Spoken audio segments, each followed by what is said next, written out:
আসসালামু আলাইকুম। আমি আজ দুটি বিষয় নিয়ে কথা বলব।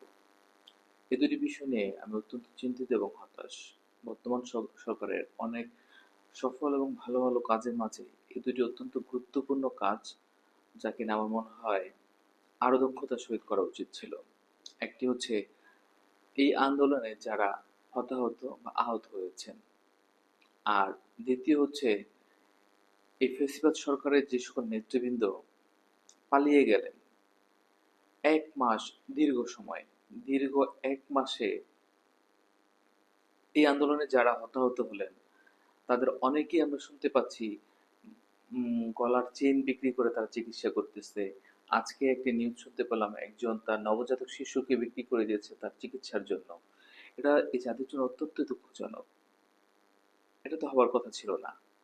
যারা এই আন্দোলনে হতাহত হয়েছেন, আহত হয়েছেন, মারাত্মকভাবে জখম হয়েছেন, তাদেরকে সুচিকিৎসা দেওয়ার জন্য সরকার বদ্ধপরিকর, এবং তারা বলেছেন যে তারা সকল দায়িত্ব তারা নেবেন।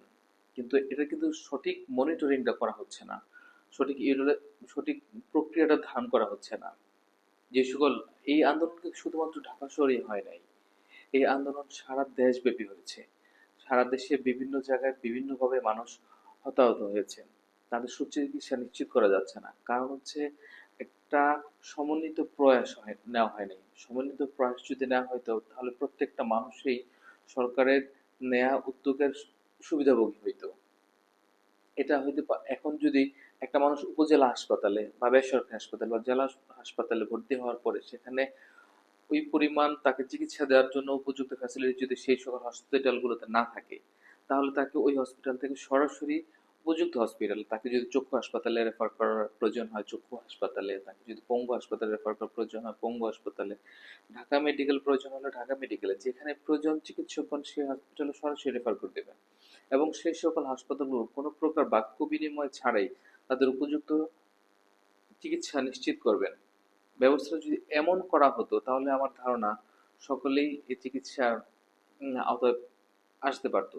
কিন্তু এখন খুব সাধারণ লোকজন, গ্রামের লোকজন অনেকে হতাহত হয়েছেন, কিন্তু তারা জানে না তারা কিভাবে চিকিৎসা, সরকারের যে তাদের জন্য চিকিৎসা নিশ্চিত করছেন সেই চিকিৎসার সুবিধাটা কিভাবে নেবেন, সে কোথায় গেলে সে চিকিৎসাটা পাবেন, কিভাবে পাবেন।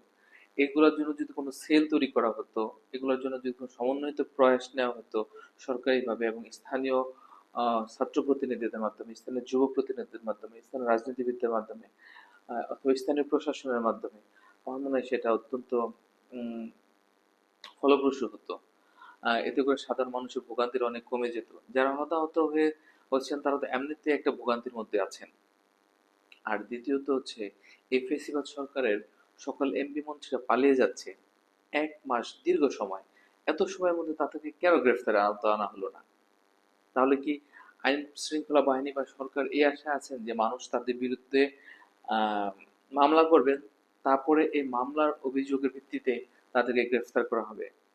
এটা তো আসলে সেই সময় না। এটা রাষ্ট্রে এখন একটা বিশেষ সময় অতিবাহিত হচ্ছে। তাদের বিরুদ্ধে তারা তো এই ১ মাস সময়ের মধ্যে বর্ডারের চারদিক দিয়ে, বাংলাদেশের চারদিক দিয়ে তারা বিভিন্ন পথে, চোরাই পথে, বিভিন্ন কালোবাজারিদের মাধ্যমে আম সীমান্ত অতিক্রম করছেন। আমরা দেখতে পেয়েছি বিচারপতি শামসুদ্দিন জ্যোতির মানিক বর্ডার থেকে পালিয়ে যাওয়ার পথে বা পালিয়ে যাওয়ার পরেও তাকে ফেরত দেওয়া হয়েছে, বা যেভাবে হোক তিনি বর্ডার থেকে গ্রেফতার হয়েছেন। আমরা আরেকজন সাবেক ছাত্রনেতার কথা শুনেছি, তিনি বর্ডারে যার মৃত লাশ পাওয়া গেছে। এর মানে হচ্ছে এখান থেকে চারদিক থেকে মানুষগুলো এই সকল ফেসিবাদের দোসররা সবাই পালিয়ে যাচ্ছে। তাহলে কি এর মানে কি? এর মানে হচ্ছে তারা এই ধরনের দোসররা তারা যখন সবসময় থাকবে, তাদের হাতে যখন ক্ষমতা থাকবে, তারা তখন এদেশে মানুষকে নিপীড়ন অত্যাচার করবে, আইনকে ধ্বংস করে দেবে, এবং যখন তাদের সময় ফুরিয়ে যাবে তখন তারা নির্বিঘ্নে দেশ থেকে পালিয়ে যাবে। দেশ থেকে প্রচুর অর্থ করে তারা বিদেশে পাচার করেছেন। এই জন্যই তো করছেন। তারা এদেশে যতদিন শোষণ নিপীড়ন চালাতে পারেন, দাম্ভিকতার সহিত চলতে পারেন, চলবেন। এরপরে তারা দেশের বাইরে চলে যাবেন নির্বিকার, এবং সেখানে যে তারা আরাম আয়েশে বিলাসী একটা জীবন যাপন করবে। আরো বড় হতাশার বিষয় হচ্ছে আইন শৃঙ্খলা রক্ষাকারী বাহিনীর হাতে আটক হবার পরেও অনেকে কেউ ছাড়া পাচ্ছেন বা পালিয়ে যাচ্ছেন। আমরা শুনতে পেলাম হাসান মাহমুদ এবং জোনায়েদ আহমেদ পলক এরা দুজনে বিমানবন্দর থেকে আটক হলেন। মিডিয়াতে চলে এই খবরটা আসছে। তারপর পলককে গ্রেফতার দেখানো হলো এবং সে হাজতে আছেন, তাকে রিমান্ডে নেওয়া হলো। তাহলে হাসান মাহমুদ কিভাবে পালিয়ে গেলেন? তাহলে কি হাসান মাহমুদ আহ, উচ্চতর বা ক্ষমতাবান, অথবা তার লবিং পাওয়ার অনেক ভালো বা বেশি, সেজন্য সে ছাড় পেলেন, সেজন্য সে পালিয়ে যেতে পারলেন? অথচ এই হাসান মাহমুদ এই দেশে মানুষকে নিয়ে কত তামাশা করেছেন, ঠাট্টা করেছেন মানুষকে। তারা ভাবতো যে দেশে মানুষ সব বোকা, তারা যেভাবে বুঝাচ্ছেন, যেভাবে বুঝাবেন সেভাবে মানুষ বুঝবে। মানুষদেরকে নিয়ে তারা কম তামাশা করে নাই, মানুষের অধিকার তারা কম হরণ করে, মানুষকে নিপীড়ন, নির্যাতন, এদেশে অর্থ পাচার সহ কত ধরনের কর্মকাণ্ড তারা করেছেন। তারা যদি এইভাবে পালিয়ে যেতে থাকেন, কি হবে? এটা একটা নজির হয়ে, দৃষ্টান্ত হয়ে থাকবে। পরবর্তীতে যারা ক্ষমতায় আসবে তারা একই কাজ করবেন, এদেশ থেকে প্রচুর টাকা পয়সা লুটপাট করে বিদেশে বাড়ি গাড়ি করবেন, বেগম পাড়া বানাবেন। তারপরে আবার তারা সুন্দর এরকম আতাত করে দেশ ছেড়ে পালিয়ে যাবেন এবং সেখানে যে আরাম আয়সে ভোগ বিলাস করবেন।